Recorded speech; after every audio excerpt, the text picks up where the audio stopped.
right, fellas. So after that video I posted, I got a lot of questions about physique. So I was gonna get right back into this because I think the last time I made this aesthetic physique video was like when I had like probably 7K followers. So a lot of people haven't seen it. And I want you guys to actually take value from this. You know what I'm saying? Actually take value from this and actually listen to what I'm saying because this is gonna help you. It's gonna save you a lot of time. You're not gonna waste a lot of time like I did. I wasted a fuckload of time doing some dumb shit that really doesn't work. And you gotta realize, yes, strength is important. Yes, functional training is important, but if you're going for aesthetics, those are not the priorities. Aesthetics are the priority, right? Which means nutrition is very important. For example, if I'm trying to get really strong and I just care about powerlifting, getting my deadlift and my bench up, then I don't care what my physique looks like.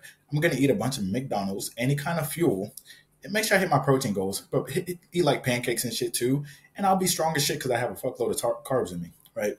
It's that simple.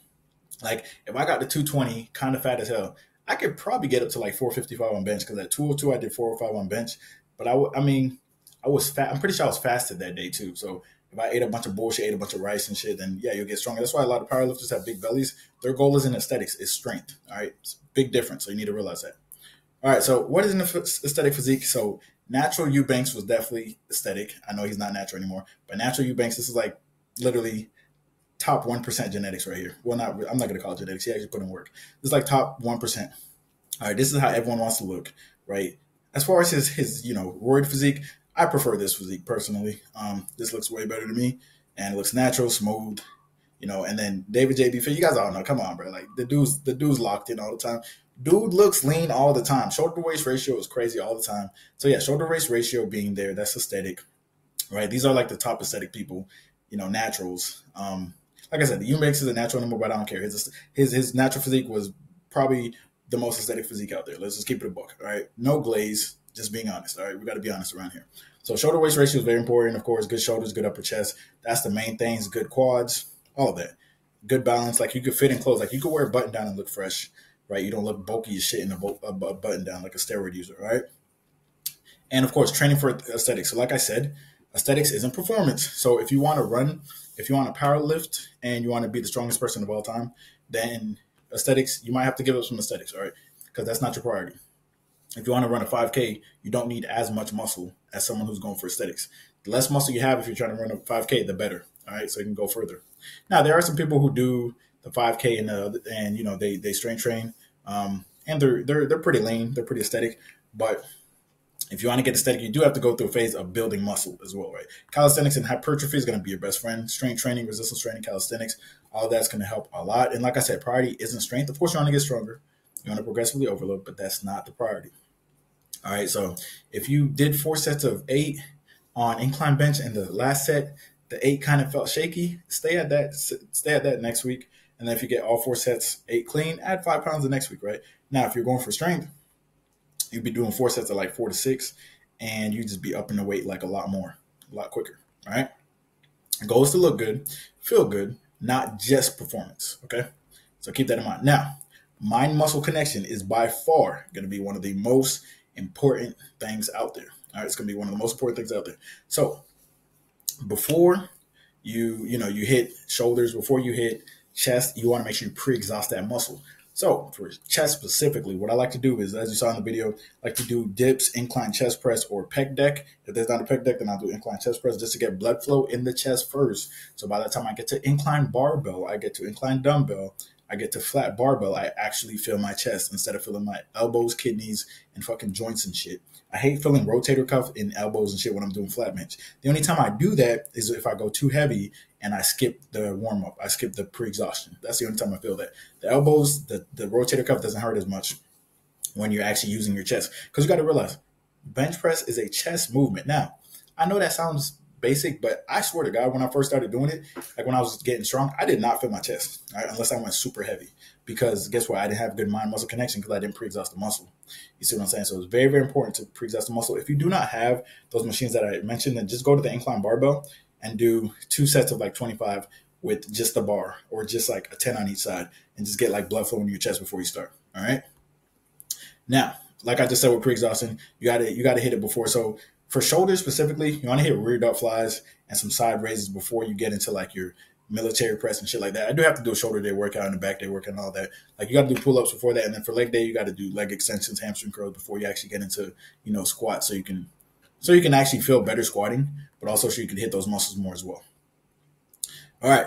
One thing you guys got to realize, and this is yesterday, but anyways, one thing you guys got to realize is like an aesthetic physique is going to take time because guess what? Aesthetic physique means you have to have high muscle mass and low body fat. If you are starting at 240, you've never worked out before, you have low muscle mass, high body fat. So by the time you cut down, you'll probably have low muscle mass and low body fat. So you're going to have to go in a bulk phase, right? So bulking, or at least eating above maintenance or at maintenance, is going to help you gain muscle if you do it for a long period of time and get stronger, all right, and hit your protein numbers. It's going to be very important for putting on muscle, all right? It just is what it is. Lean bulking is what I would tell you to do so you can put on muscle. And the longer you can lean bulk, the better, because obviously, you'll put on more muscle that way. So to be aesthetic, you need higher muscle mass, moderate to high muscle mass, and low body fat, all right? So for example, like Eubanks was pretty young. He was only like 3 years into his lifting career when he looked like how he looked. So yeah, that's pretty insane to think about. To look that aesthetic at a young age is pretty crazy. But yeah, it took a couple of years for him adding muscle. He just stayed consistent, and then he cut down. That's what you got to do. That's what it takes. Like I said, building muscle mass. You can build 35 to 45 pounds in your lifetime, closer to 50 to be honest. Most of it's going to be built in the first 45 years. The first year, go look this up on Google. You guys are not going to believe me like last time. The first year, you can gain 20 to 25 pounds. Yes, if you are if you're like I was, 6'1", 148, and you go up to like 200, 25 of those pounds is probably muscle, all right? Which means that you basically are at 175, you'd be like all muscle, right? So that's why when I went to 203, my first bulk, I got down to like 190, I think. I was like, I had a lot more muscle mass and I looked way different because it was my first year of like dedicated eating aligned with my lifting. Because I was already lifting. I was strong as shit, but I just didn't build muscle because my nutrition was on point. Like my protein intake was probably like 40 grams a day. My carb intake was probably like 300. And my fats was probably like 20 or some dumb shit like that. And I'm still lifting heavy. You see what I'm saying? So I didn't have the nutrition in order to build muscle, because you do need nutrition to build muscle. A lot of this is nutrition. A lot of what you got to struggle with is based on your poor nutrition. All right. When you're lean bulking, you have to eat all the calories that you need. Your body needs those calories for muscle protein synthesis and to build muscle and to repair your muscle. You need it. All right, you need it. All right, sets and reps. Should you train to failure, drop sets, straight sets, rep ranges, all that shit. All right, so here's the thing. Nobody, unless you're C-bomb or you're trying to go on stage, you do not need to train to failure. I needed to train to failure, right? That training to failure shit is mostly for like people who are super experienced or people who have been doing it for a long period of time. Why am I blurry right now? What the fuck, bro? Anyways, people who have been training for a long period of time and their muscles adjusted to it. That's the only people who really need to train to failure. Like the average person does not need to train to failure. Training to failure and all that shit, like you don't need that. Like if you want to progressively overload, the most important thing is going to be straight sets. Like if you're doing 4 sets to 8 to 12 or some shit like that. I know that sounds basic, but people don't even fucking work out. So if you're doing that and you're increasing weight, you're going to be getting serious results, building a lot of muscle with good nutrition. All right. People think that like, oh, everyone does 4 sets to 8 to 12. Oh, everyone eats chicken and rice. Yeah. Well, not everybody. If they did, they'd be lean. But that shit works. The foundation, the basic shit works. 4 sets of 8 to 12. When I switched over that shit, when I'm eating, rice and chicken, the basic shit, the ground beef, that shit works. Because reinventing a wheel that isn't broken is the dumbest shit of all time. Like that's what people try to do. Like, oh, I want to be different. Listen. You are different. You're fat as shit. All right. And it's because you don't do the shit that works and you're not consistent with it. So yeah, I hate people do that shit. They're like, oh, let me change this. Let me change that. Dumb shit. All right. So, like I said, you finally bulked, and now you want to get that V-taper physique. What the hell is a V-taper physique? Look at this. There's muscle under this, guys. There's some muscle. This is my second bulk. There's some muscle under this. I think this is about 210, 215. There's some muscle under this. If I cut down, you'll be able to see my shoulders. If I cut down, I'll have my upper chest will pop more. If I cut down, my stomach will be smaller, so my shoulder to waist ratio will look better, right? So once you get that muscle mass, that base muscle mass that you need, right? Shout out to the young nigga right here. But once you get that muscle mass that you need and you lean up, your jawline is going to look better. You know what I'm saying? Your waist is going to be smaller, which makes your shoulder look bigger, and it'll be more aesthetic. All right. That 7 to 15, well, let's say 7 to 14. 7 to 14 body fat percentage range, if you have a decent amount of muscle, is going to be the aesthetic range. Let's give it a buck. All right. So how to find a calorie deficit? You can do calorie calculator. Here's Benedict formula, or MyFitnessPal. I'll give you an accurate number. When you are tracking, eating more whole foods is going to save your life because it will make it less complicated. All right, you won't have as many issues as you would have if you're just eating a bunch of bullshit and trying to fit random shit into your macros. All right, follow 95-5. 95% of the time, eat clean, eat lean, hit your protein. All right, and then 5% of the time, you might throw in some crumble cookie here and there, but yeah, like I said, 5% of the time, not fucking 20%. All right, be consistently in the deficit till you reach that lower body fat. Everybody that asks me, how long should I be in a deficit till you reach your goal? Like if your goal is 15% body fat or to have your abs showing and veins in your abs, then why would you stop when your stomach's still big as hell? Keep going. A lot of times you guys are like, well, should I stop cutting? The only reason you want to stop cutting is because you keep yo-yoing. Be serious, be intentional, and actually fucking do the cut. Number one. Number two, you're getting in your head and you're being like, dang, this is too hard. I want to stop now. I want to stop. No, keep going. No, keep going. Don't be freaking stopping. Like, wait, can I cut for 12 weeks? Yeah, you can cut for, bro. The human body's adaptable. All right, it is what it is. You can cut for fucking 2 years, bro. It doesn't fucking matter. But no one needs to cut for 2 years unless you're, Dave Blunt's. Anyways, abs, vascularity, and V taper, all of that's gonna come with the deficit. So don't worry about that stuff. Like, don't be like, wait, when are my abs coming? Wait, when is my vascularity going up? Wait, when is my V taper? V taper is when you built muscle, you built the shoulders, you built the upper chest, you built the lats, and then you just get leaner. It just carves out the lower, because a lot of our fat is in our mid, lower back, and our obliques, and our love handles, and our lower stomach. So once you lose all that fat from getting down to about 12%, 10% body fat, then you'll lose the fat there, but your muscle in the shoulders and upper chest will stay, giving you that V taper look, which is what you're looking for. Is it not? Come on, guys. All right. So best lower body exercises, obviously back squats, leg extensions, hack squats. If you don't have back squats, do leg press. That'll work too.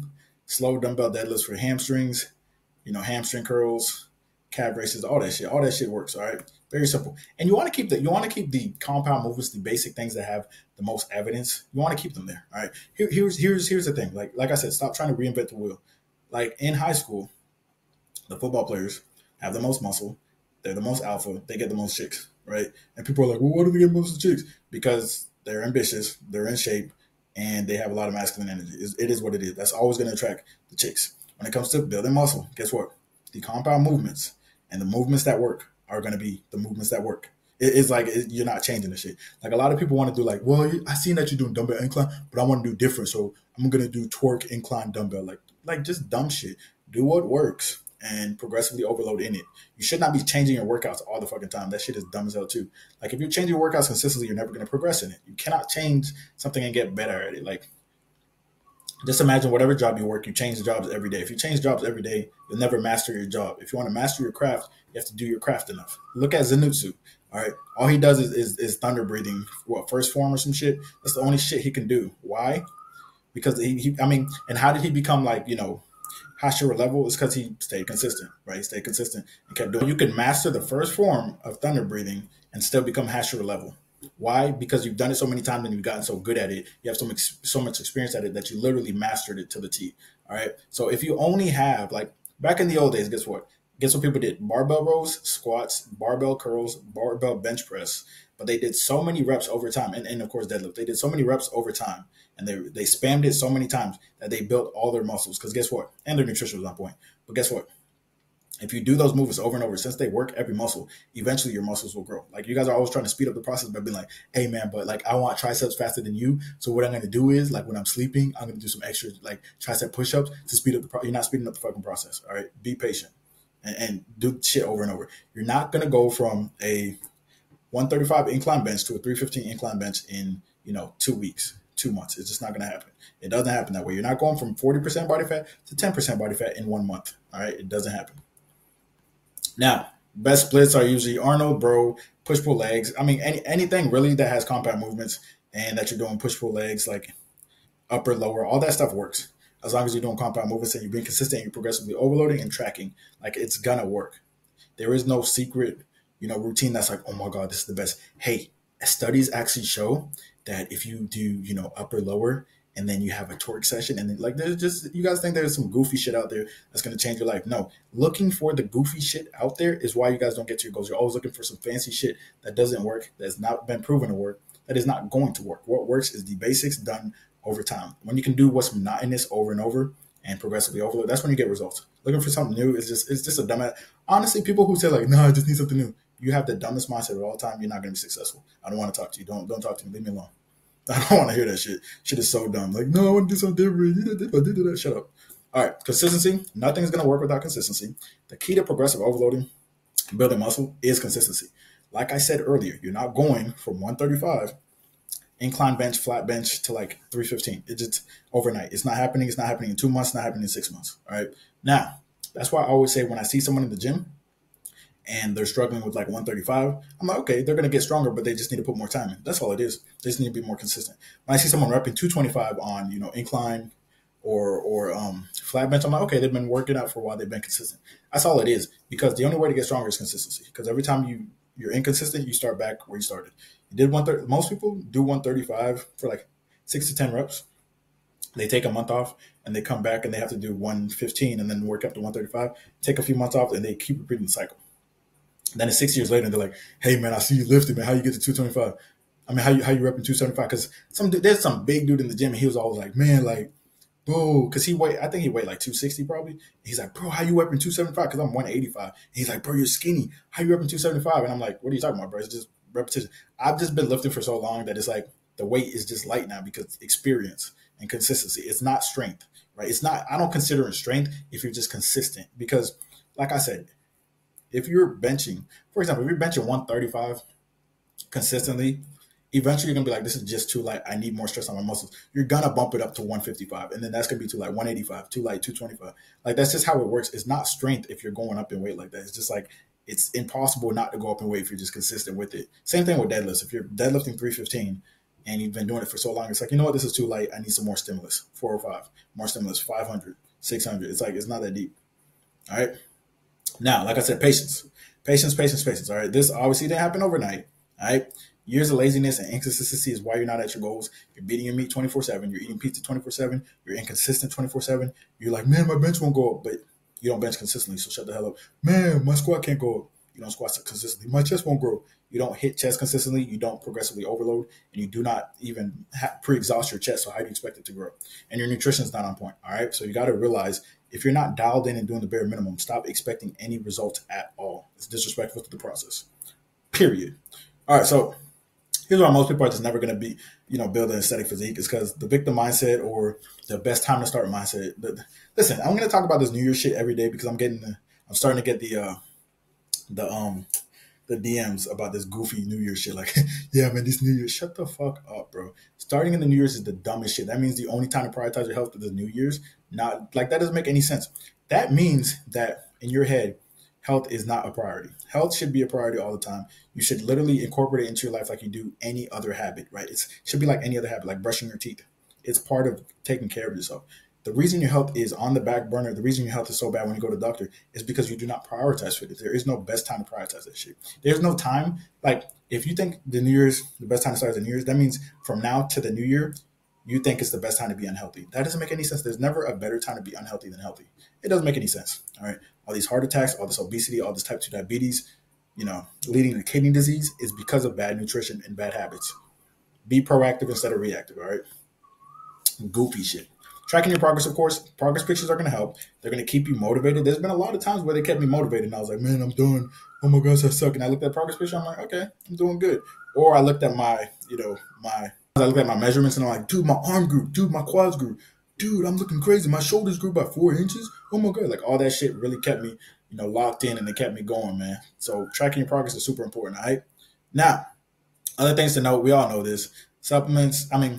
7 to 9 hours of sleep, gallon of water a day, protein powders, basic ones, or you can just do Premier Protein.